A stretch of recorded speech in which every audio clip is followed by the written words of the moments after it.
Good morning.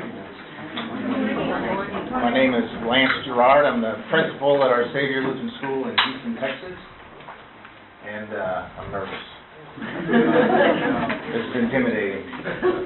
Before I get started, when I was asked to do a class on making a transformation from a Lutheran school to a classical school, I came at it from the perspective of a school that's either in its infancy in classical education or one that hasn't even yet begun. And I'll be speaking entirely from my experience as our school went through that process, and I'll be speaking in generalities. So if that's not what you were expecting, you won't offend me if you get up and leave. A little background on myself.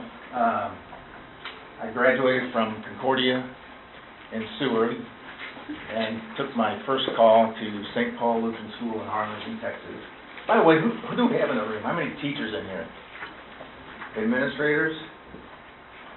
Homeschoolers? Couple? Okay. Arlington, Texas? Harlingen, Texas. I know what that is. Been there? Oh, yeah. Well, my wife was from Texas, and I spent quite a bit of time in my college career there and decided that I wanted my first call to be in Texas. And by golly, I made it to Texas all the way down to South Padre Island. But anyway, I taught for 3 years, and I quit to pursue something else that I thought would be bigger and better. And after about 4 years of that, really felt the calling back into the ministry. And at that time, the gentleman who was the principal for 2 of the 3 years that I taught had moved to Houston, which is where my brother was, and still is. And he found out that I was interested in getting back into ministry, so he called me and said, "Hey, I have a 5th grade teaching position open. Are you interested in being considered?" I said yes, and lo and behold, in 1993, my family moved to Houston, and we've been at our city ever since.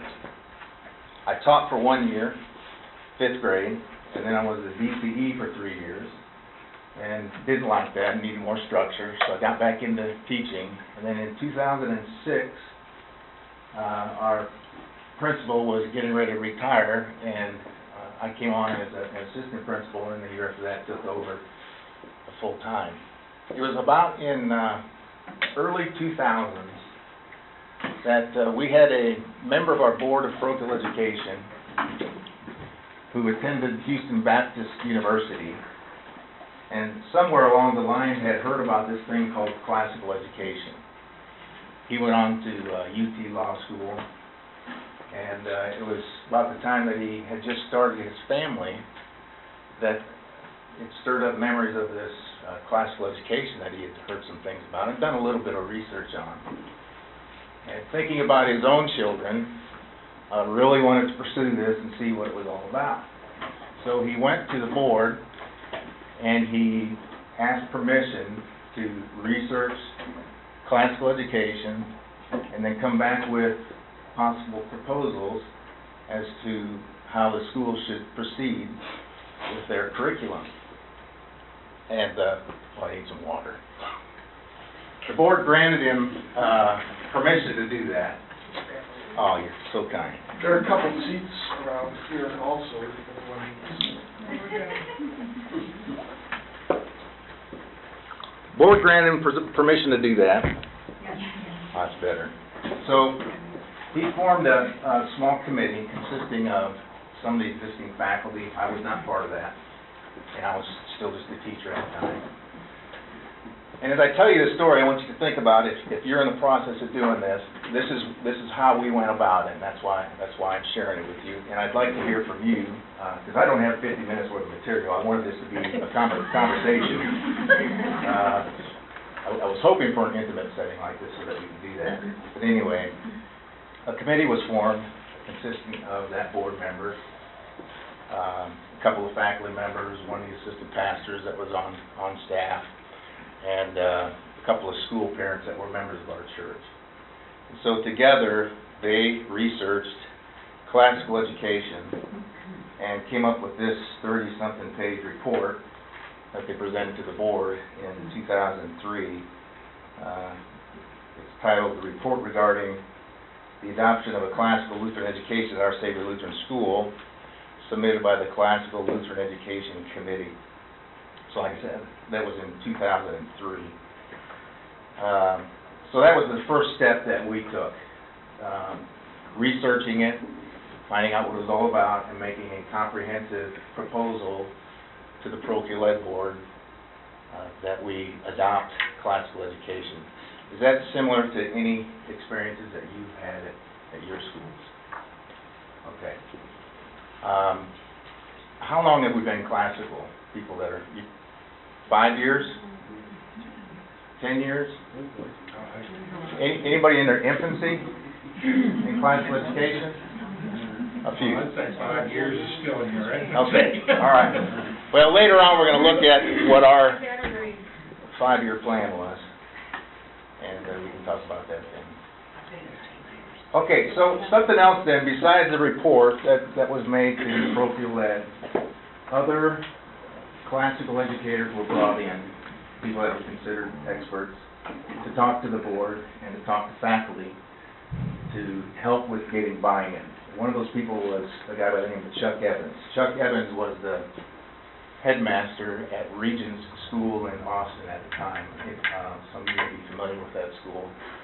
It was started in, I think, early 1990s in a home, and now is K through 12 big school, over 700 or 800 students, I think.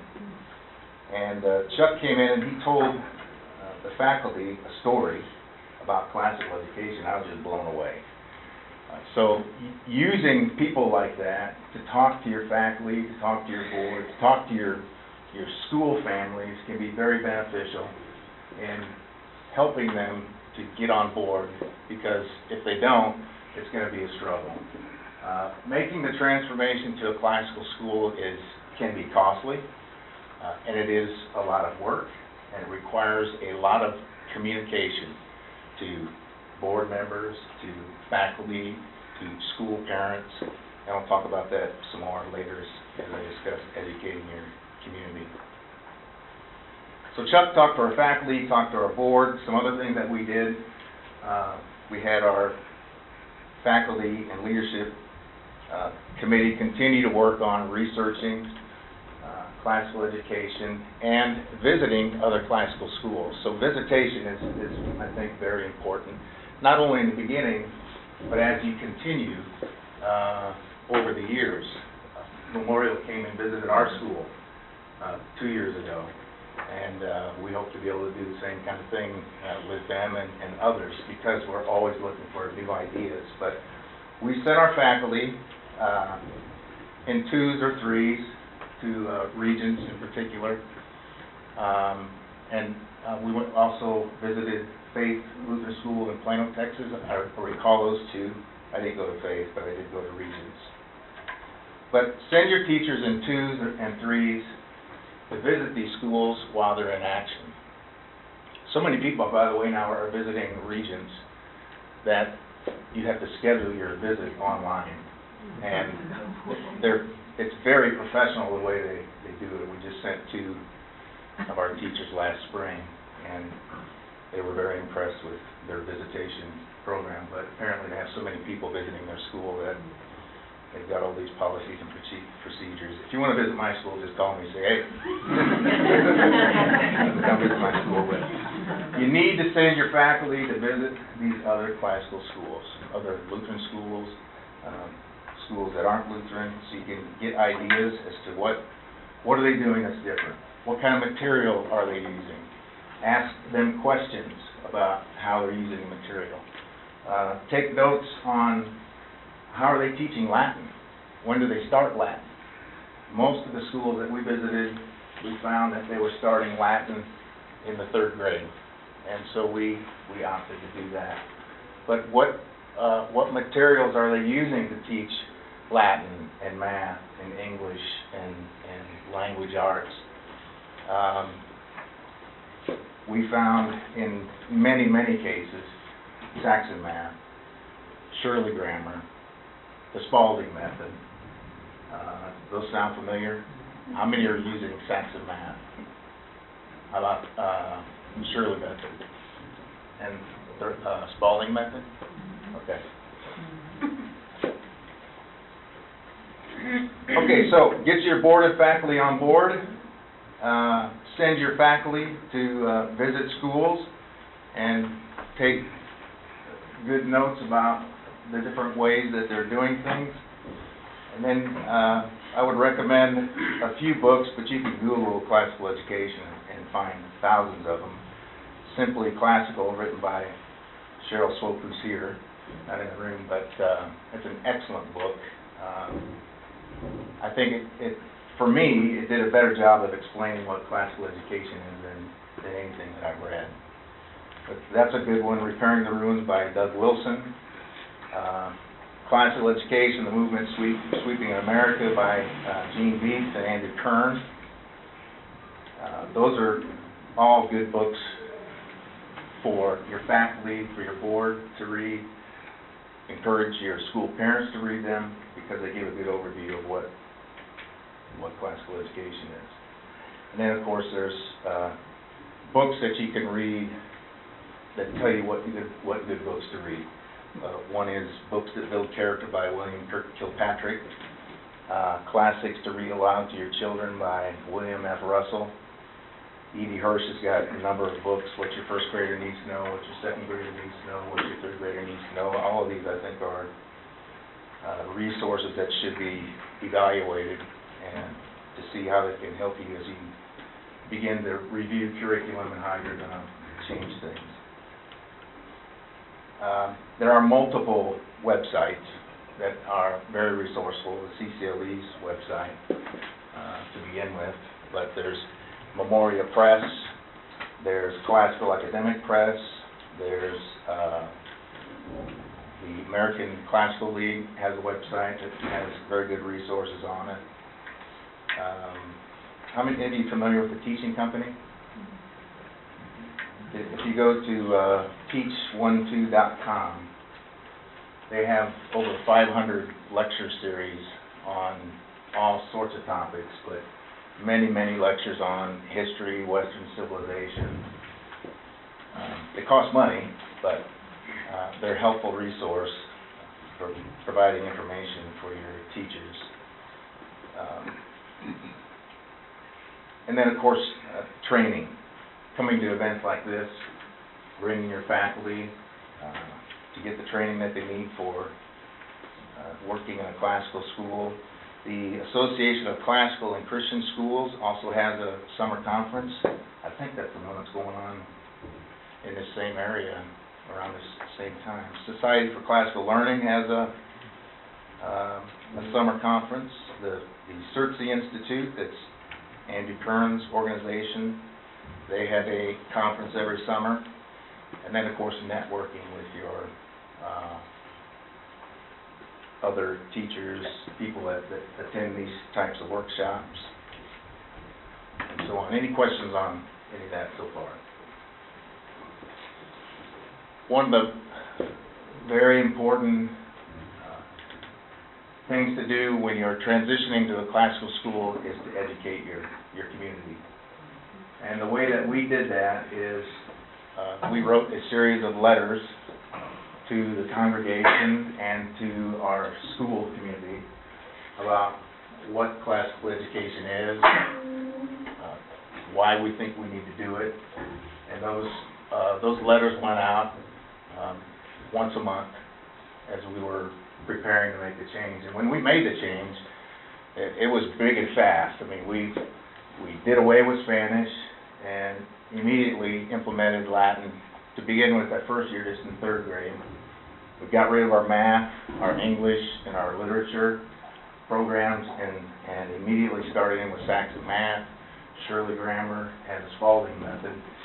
And that was challenging because your teachers are learning a lot of different things all at one time. And I was a teacher at that time. And if you're using the Spalding method, you know that it's recommended that you go through their 2 weeks of training, intensive training, to be able to utilize their materials properly. And so that along with training for Shirley Grammar and Saxon. So I don't necessarily think I would recommend changing 4 curricular areas at one time, but we did it and it seemed to work. We had some forum, town meeting type sessions with our school community, a PTL type setting, where extensive presentations were made about what classical education is, and sort of along the same lines as the letters that were sent home via congregation and the school community. Selling Latin was a challenge. How many of you found that to be? The dead language, yeah.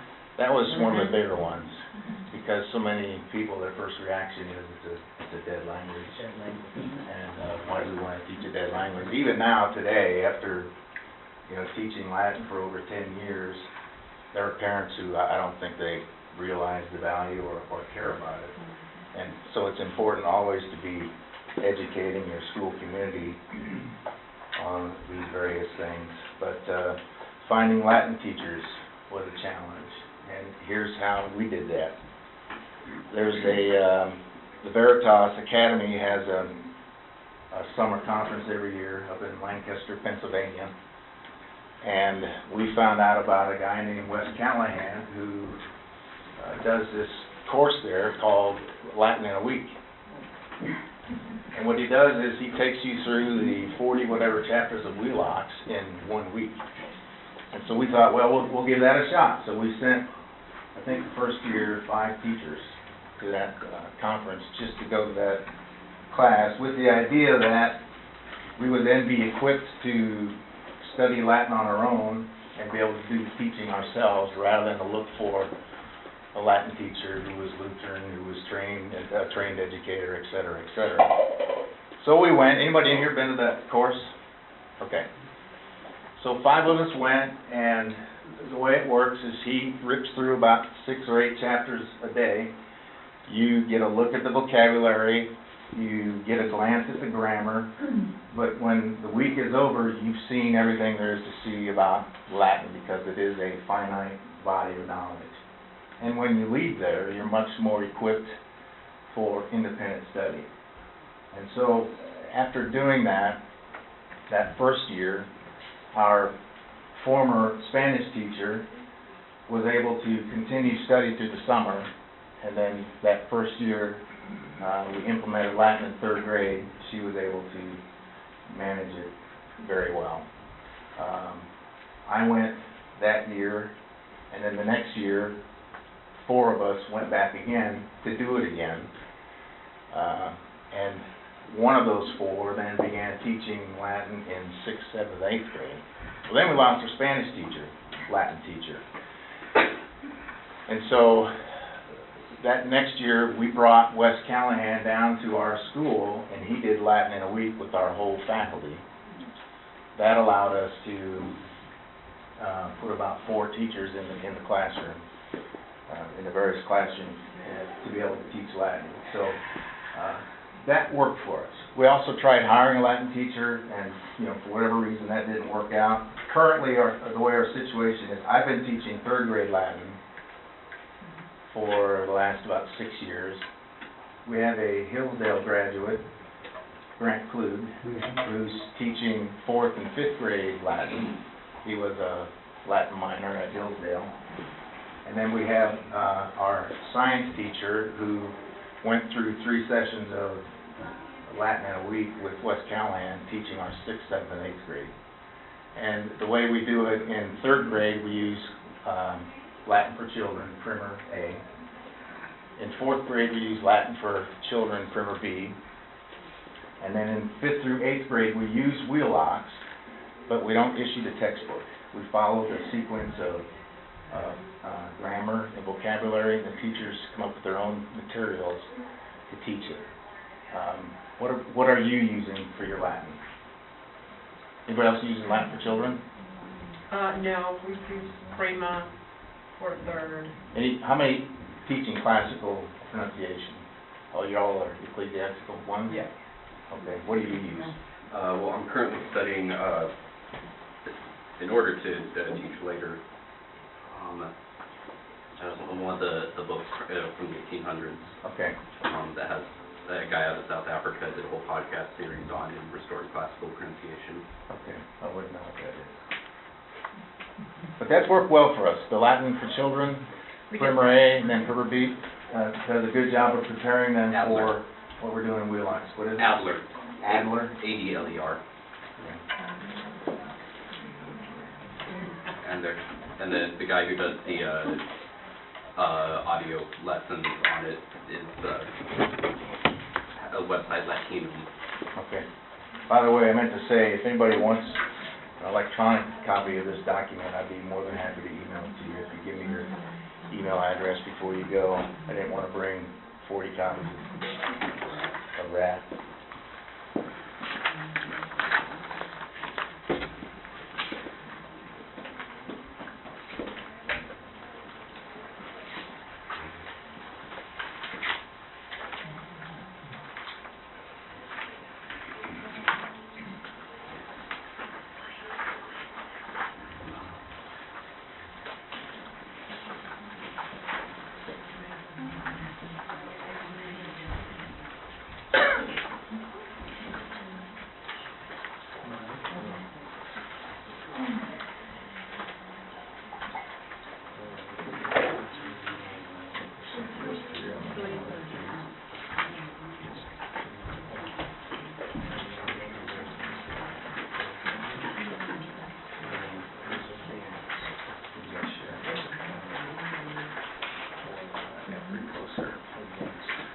This was our initial 5-year plan.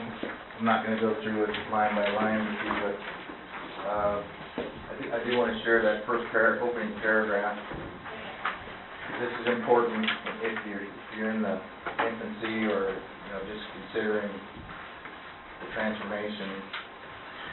It's neither wise nor practical for this committee to submit a detailed adoption plan without comment from the OSLS faculty, the Board of Education, or any other assistance. However, the committee believes it would be helpful to offer a basic non-binding outline of an adoption plan that will assist OSLS and the board in adopting a formalized plan. The following is a year-by-year outline of the steps that we took or should take in the next 5 years to adopt the classical education model.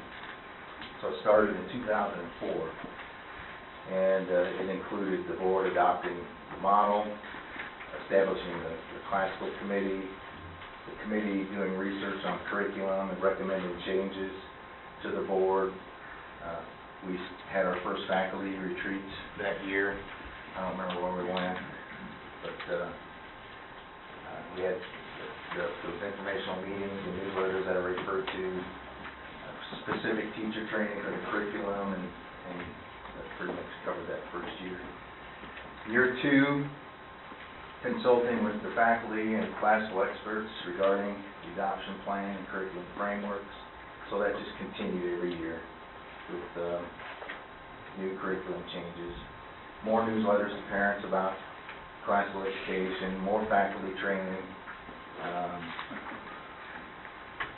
We made a commitment that year to go to the CCLE conference. Has it been here before? I wonder if it was that year, 2005. It seemed to me that was the first one that we went to. Anyway,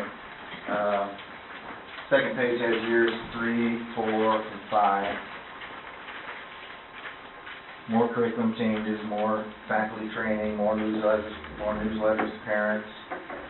We were supposed to begin a study of standardized test scores in 2007. That didn't happen. And then year 5 is kind of a review of what we had done the previous few years. Of course, one of the challenges in doing all this is the dynamics of how your faculty changes. Like I had mentioned that our Latin teacher left, and so that's one of the most challenging positions to try and fill. And the Lord has blessed us, and we've been able to do it with our own people in-house, and hopefully it'll stay that way. Now I have another graduate from Patrick Henry with some Latin background who's going to be able to teach Latin for me in third grade, so I don't have to do it anymore. Although I like teaching Latin. I learned a lot from you when I went and visited you guys a couple of years Oh, you ago. did? Yeah. I used some of the stuff you did with the class with my kids now. Okay. So, don't give it up. It's a fun class to teach with your time commitment. So, questions? Yes? Just a couple of items. Reflect a little bit upon when people read other materials about classical education and try to implement it from a book versus being a mentoring system. And the reason I'm asking for that is people will tend to read an expert like Susan Weiss Bauer and say that's how it has to be done. And then the hard part that I have found is trying to say there's a bigger picture than just Susan Weiss Bauer. At the same time, trying to find mentors who actually have grasped that within the Lutheran community, they're few and far between. Could you reflect on Well, I find it much more beneficial to learn from watching people. But like you just said, we're all in the same boat. We're all in the beginning stages of this. That's where, for me, simply classical came in very handy. I bought a book for the entire faculty, and we spent a considerable amount of time looking at that, studying it, and reviewing it, because I thought it did such a good job of the methodology of classical education. What book was that? Simply Classical by Cheryl Swope. So, yes, sir. I was just going to say what's beautiful about the classical model is that it does rely a great deal upon the teacher and his or her learning. I mean, it is a personal approach to education as compared to the state-sponsored cookie-cutter approach. And so you're right to say that there's one classical model. That's just wrong. It never was intended to be that way. There are a lot of things that unite classical schools. Yeah. But it has to be the expertise of the teacher and his or her love of the life of the mind, and love of learning, and love of the Lord that draws, students into that education. So, yeah. As I mentioned this morning, I'm kind of new to the whole Missouri Synod thing. It's only been 14 years, right? As I look at the Concordia schools, I'm a little bit aghast at how non-classical and how deeply progressive they are. It really is frightening. And I guess I wonder, what is the general Missouri Synod response to classical education? And then why in the world isn't every Missouri Synod Lutheran school in the country and university in the country doing this? Well, hopefully CCLE is an organization that can help to change that. Yeah, absolutely. Certainly, we have people like the Beefs and others, Dr. Kopp. Yeah. I mean, we're having more Missouri Synod kids come to Hillsdale College. Yeah. And that's wonderful to see them there and encouraging to me. We have a number of faculty members who are much more deeply soaked in the Missouri Synod than I. And that's wonderful to see, and hopefully we can send them back into the schools. But I am a little overawed at how deeply progressive the Missouri Synod Lutheran schools are. I want to come back to you with a question. Now, I attended LCMS schools in Chicago from kindergarten.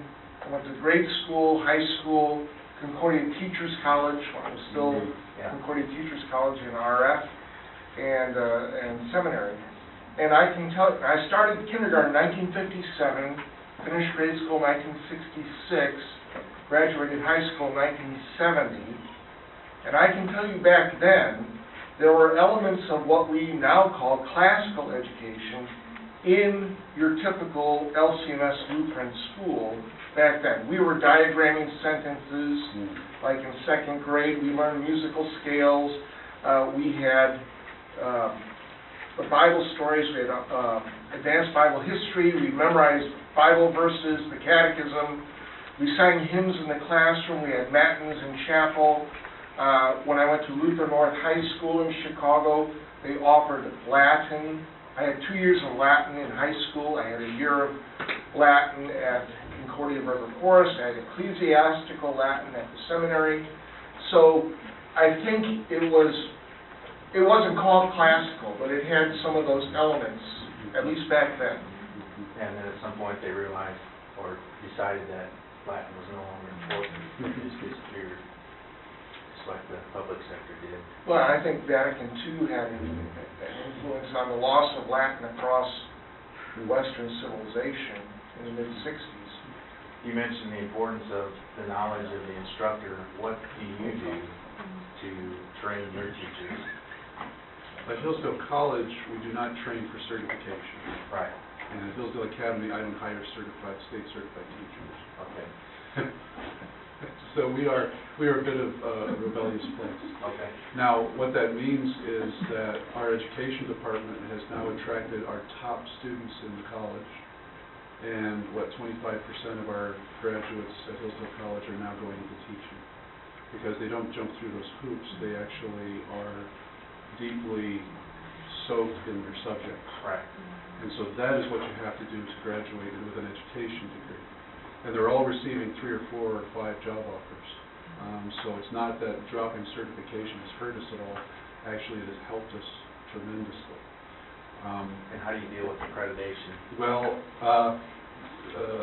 I'm not accredited. Our Hillsdale Academy is not accredited. Not a single college or university across the country has complained. Because they don't care about accreditation, frankly.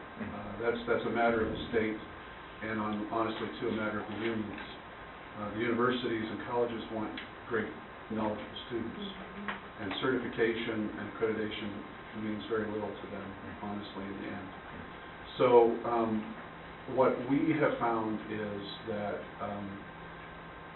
good teachers who love the life of the mind and love education are going to find the methodologies. So they're not soaked in the philosophies and methodologies that you find in progressive schools of education, which is everywhere, except for very few colleges. And our students, because they want to train up these young people in what they know, find the way to get the material to them. Of course, parents also, they believe that certification and accreditation, somehow that means it's a good school. But it's not the same as the licensing of physicians or the licensing of professionals. It's just not. If it were, we would be 100% behind it. If you had to take deep and important tests in your subjects in order to remain a teacher, we would support that 100%. So what we do, we are, as is in all things Hillsdale, we tend to be in rebellion against what the state tells us we have to do, and going back to the roots.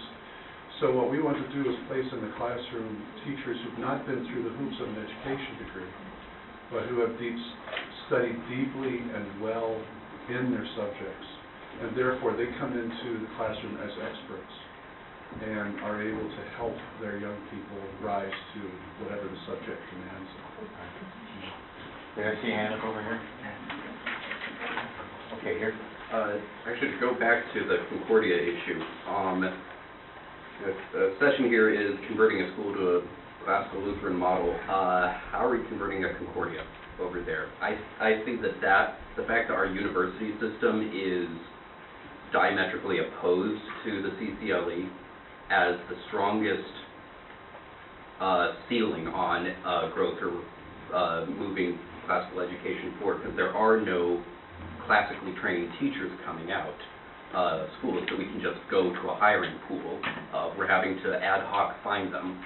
We're moving from Northern Virginia to Roswell because that's how far you had to look to find someone who even knew what classical was. So how are we doing that? Let's go here first. Yeah, the fair disclosure, I'm the director of core curriculum at Concordia University, Irvine, so I'll have one of which Welcome. one of which is a pleasure to be here. very keen on what's happening here and to find out more about what's going on with classical Lutheran education. How do you convert? Well, I go back to some of the comments you made. I just for a while taught at Concordia College in Bronxville, New York, which is Pastor Robert Paul, and my students there, Ginger Roswell. And what was interesting to me is I looked at the archives of what the education was like when it was a prep school, and moved on to Lutheran college. But in prep school, of course, it was for pastoral training. And the students in high school, they were getting 4 years of Latin, 3 years of Greek and German and Hebrew, which is unfortunate, just 1 year. It's my area. It's always the least respected. It takes up the bulk of the Bible. But that's what they were getting in 4 years, along with reading then primary sources. That's what you would work up through in high school. And I was deeply lamenting because at that time, barely any of our students in Bronxville were getting even a hint of that classical language education at the college level. Not that we didn't want to offer it, but things have shifted. Well, I think one of the answers to this, what's happened with the Concordias is, well, think of what the history was and think of where it is. Where the Concordia started was in educating, training up pastors and teachers, and that was deeply grounded in the classical liberal arts education. It changed for teachers, and it's not so concerned about biblical languages as much, so there's some, movement in that. But what's happened since then, of course, has been a radical shift toward, and it's not necessarily a wholly bad thing, but I'm saying a radical shift toward training for professions broadly.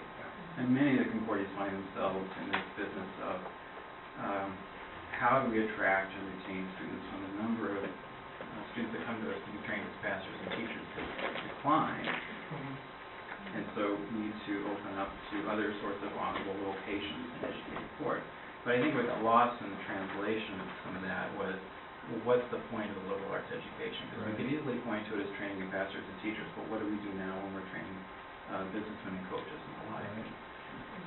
So I wouldn't make the case that the liberal arts have died in the Concordias. I think they've gone neglect, and they've lost the sense of, generally lost the sense of their purpose. But I can speak for Concordia University Irvine that we've had now, this is our 5th year, core curriculum where students will take in their freshman year biology linked up with theology to investigate what is truth and how do we know it, sciences and theology. They take math and philosophy together and what is truth and how do you get at that rationally through those disciplines. And then the sophomore year they'll take history and literature together for the, covering the whole of the human history, experience, and expression, but always engaging with the big questions of life and the big ideas and developing habits of mind, overtly so. I'll not go on and on about this because this is not my session. But I want to say, but not all the Concordias are lost. And we have had some of our graduates from history and political thought or theology go on to teaching in classical schools. One of our recent graduates went on to teach at Regent in Austin, teach Latin there. So I'm interested from Concordia in finding out what you all is doing and how we can help to you, because I realize there's a disjunction between training educated teachers and getting educated teachers. Thank you. One other comment in response to you. I can assure you that the current LCMS administration in the International Center is much more favorably inclined toward classical education, Lutheran homeschooling. Cheryl Swope is one of my parishioners, and I know the people in the International Center, and they're much more friendly toward classical education now, so that's one thing.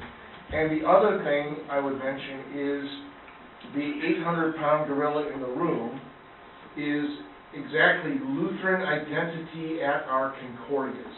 This is a huge issue in our synod. The term that's being used is Lutheran identity. It was broached at the 2013 convention, and it will come up again at the 2016 convention. It has to do with boards of regents. It has to do with money, follow the money, Mr. and Mrs. Gottbucks at the local Concordias and attracting students, and this is a huge issue in our Synod. But the current administration is much more favorable toward classical education and homeschooling than previously. Thank you. Getting back to this transformation, one of the things that we learned about 8 years into the process, this has been two years ago, we found ourselves to be in a rut. We just were going along, and there was no more change taking place.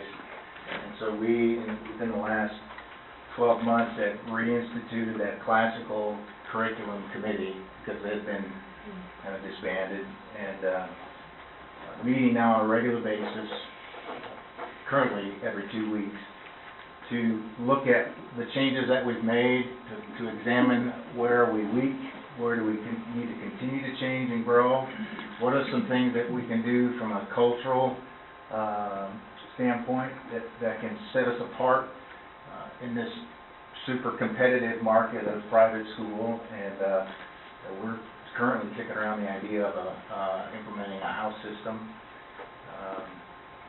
The best way to describe that is Harry Potter, you know, the different houses. To use that as a means to motivate our students to participate, to foster competition, and to just kind of raise the culture of our school and set us apart from others. So it's very important that all along the way you never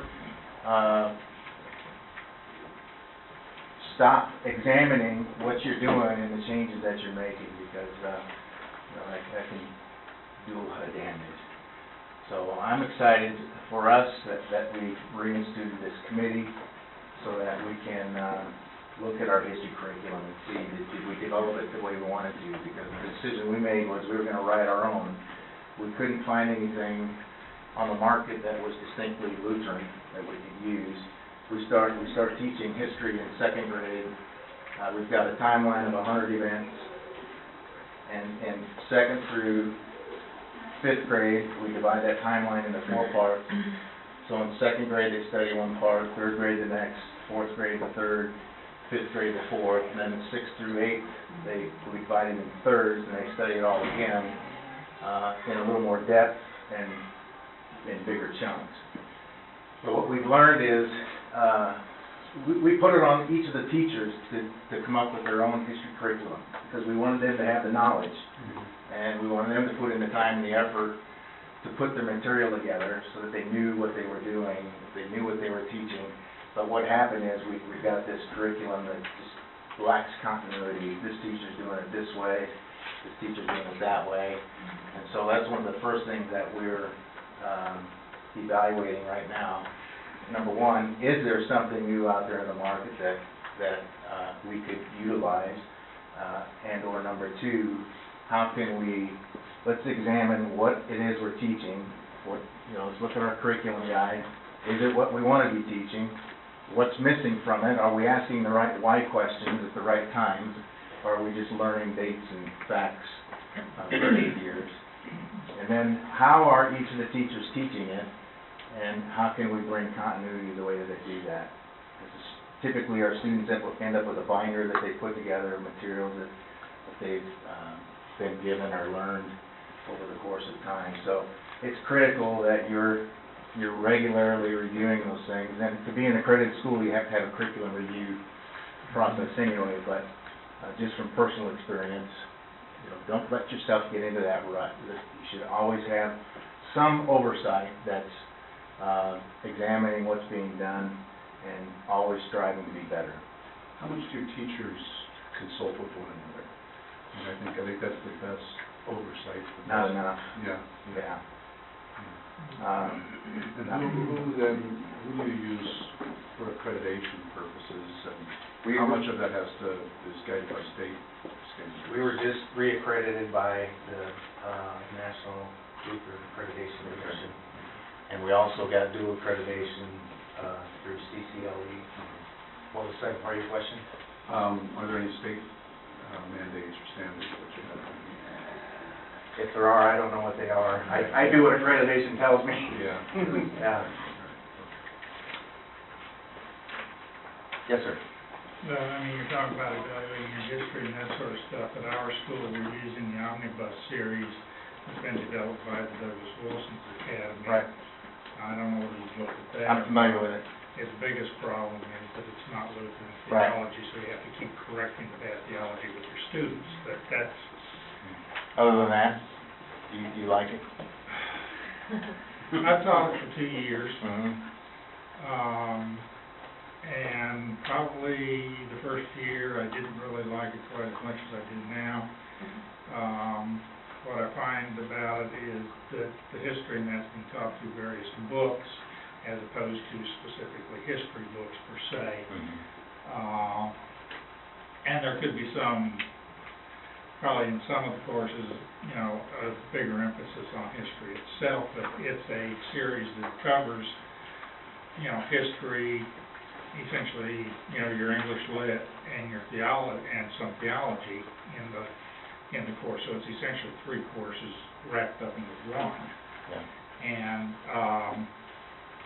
so far, I would have to say that it's a pretty good series. Yeah. It's difficult to teach because it's time consuming. Yeah. So I mentioned review of curriculum. The other thing that's very critical is the continuous training of your teachers, and that's challenging. Pastor Heine and I have done some things together to save on costs, but this regular training is very important. Do you have a summary that says this is the student that is going to be here at the end of our education process? We're working on that right now. Okay. Yeah, I mean, we've got our curriculum, written curriculum, Yeah. but that's one of the things our committee is working on. What do we want this Yeah. child to look like? There is an know when article they get out of reading on here. that too. So it starts with the end product, if you Right. want to use that terminology, and work backwards, instead of always trying to figure out how does curriculum fit together at various stages, work Mhm. backwards. And that's what I find with scope and sequence and curriculum. Good grief, after a while, it does things, you get it tacked down the next year, it just disorients itself. Right. But if you can work backwards and do it that way, that seems to be a helpful outline. Anybody know how to do that? I'll hire you. Yes, sir. Question, I should give my name, my name is Pat Ashman. In thinking about the changing from one to another, okay, so at Concordia Irvine, when we made our shift educationally, I mean, we didn't have it before, but ramping up. Why do we ramp things up with our core curriculum there? Principally was an interest in providing more robust education for the students, so that they could accomplish what Luther kept throwing out. Luther got lots of things. One of the things we latch on to is that education is for developing wise, honorable, and cultured citizens. Understanding citizenship in 2 kingdoms, right, in service to society and church. That really animated what would we want to do with our liberal general education and how that would then fold into professional studies. So I know what we're doing and why we're doing it. What I would be interested in, and maybe you said it already, I can't remember my story, is what was the reason for making your shift from being a Lutheran school to a classical Lutheran school? What was that moment that said this is a change we need to make and want to make, and why? And what is it?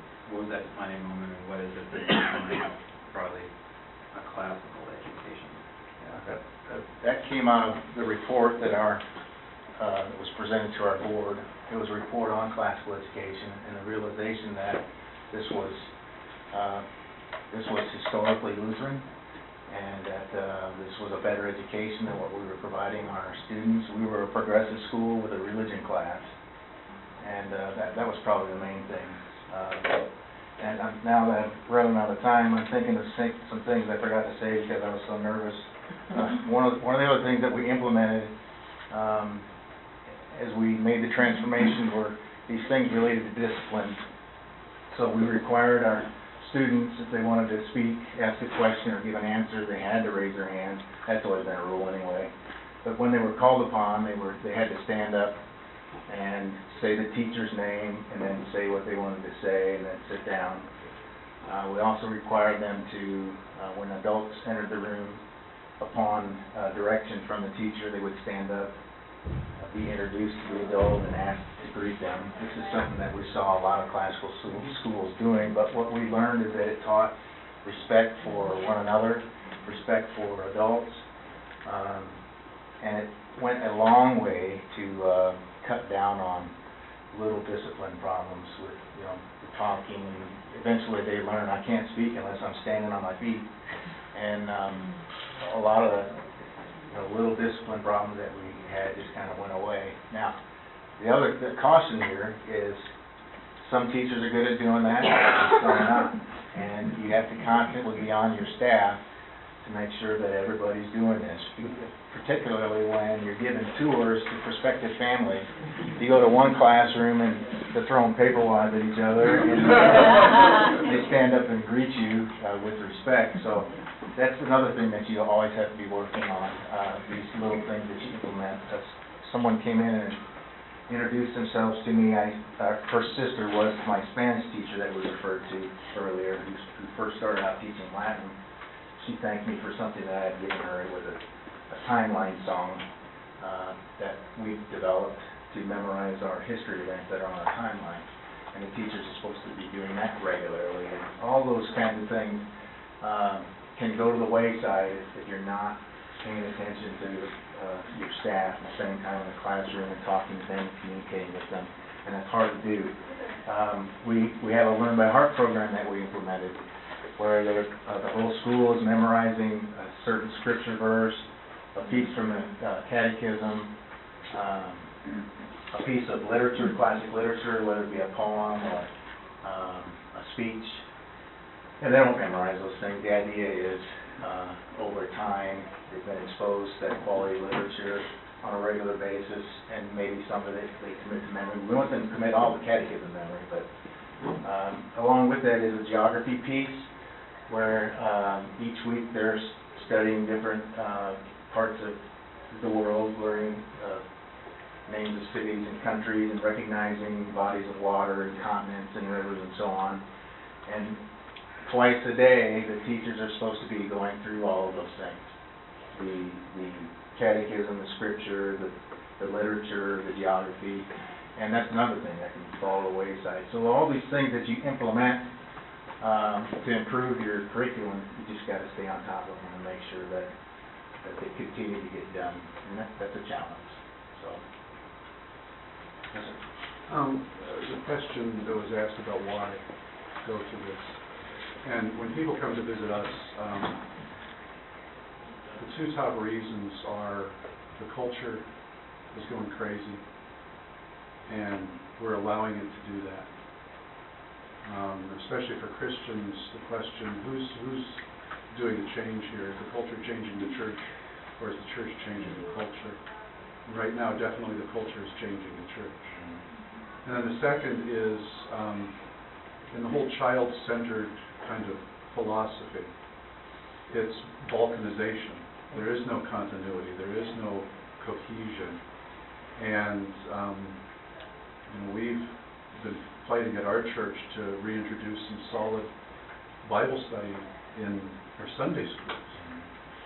But parents don't like that because it seems so strict and seems so, and same in the schools. So the whole child-centered philosophy, the whole progressive philosophy of relativism, this is what I think the classical education is trying to fight and get back to some true grounding, so that the church is a true prophetic voice in the culture and is not being dragged by the leash by a culture, but really is prophetic. Yeah. You used the term truth, goodness, and beauty many times this morning, and I appreciated that, because that's another thing that I would caution you on. We don't spend enough time talking about that and focusing on that as a classical school, and we have to figure out how to do that better. Yes. The Ivy schools used to be thought of as schools of the mental giants and thinkers within our culture. I tend to start thinking that our elementary schools that are Lutheran are now the mental giants, thinkers that will come in the future. That's how I approach it, because I want them to know everything how it relates to Christ, and then how they can relate that to others in a good way, rhetoric and things of that nature. Yeah, So good that's point. something. Yes, you had your hand up? No? Thank you for your patience, thanks for your conversation. Appreciate it.